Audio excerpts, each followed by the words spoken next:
చిహ్నంలో ఒక పక్కన చార్మినార్ ఇంకొక పక్కన కాకతీయుల ఆనవాళ్ళు ఉన్నాయంటే రాచరిక పోకడులు ఏ విధంగా ఉన్నాయి, పాలకుల యొక్క ఆలోచన ప్రజాస్వామ్యానికి వ్యతిరేకంగా రాచరిక పోకడలతో రాష్ట్ర అధికారిక చిహ్నంలో రాచదర్పాలు ఉట్టిపడుతుంటే ఇంకా కూడా మనము గులాములుగా వెట్టి చాకిరి చేస్తూ బ్రతకాల్సిందేనన్న ఆలోచనతోటి మా మంత్రివర్గం అంతా ఆలోచన చేసి రాచరిక పోకడలు రాచరికపు ఆనవాళ్ళు ఉండడానికి వీల్లేదు.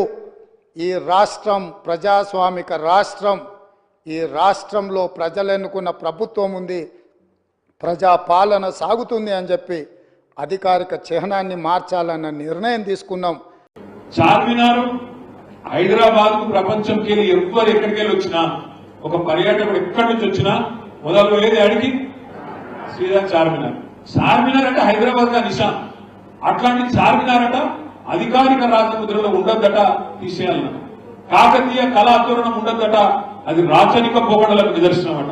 ఇక రేవంత్ రెడ్డి తెలియబెట్టిందంటే ఒక దిక్కేమో కాకతీయ తోరణం ఉండద్దంటాడు, ఇంకో దిక్కేమో చార్మినార్ ఉండద్దంటాడు, ఇంకో దిక్కేమో జయ జయ హే తెలంగాణ జననీ జయ కేతనం అనే పాటను రాష్ట్ర గీతంగా పెడుతున్నా అని చెప్పి శాసనసభలో చెప్పిండు. కానీ అదే పాటలు ఏమో దొరికేనా, జననీ జయ కేతనం అన్న పాటలో జయ జయ హే తెలంగాణ జననీ జయ కేతనం అనే పాటలోనే ఉంటది.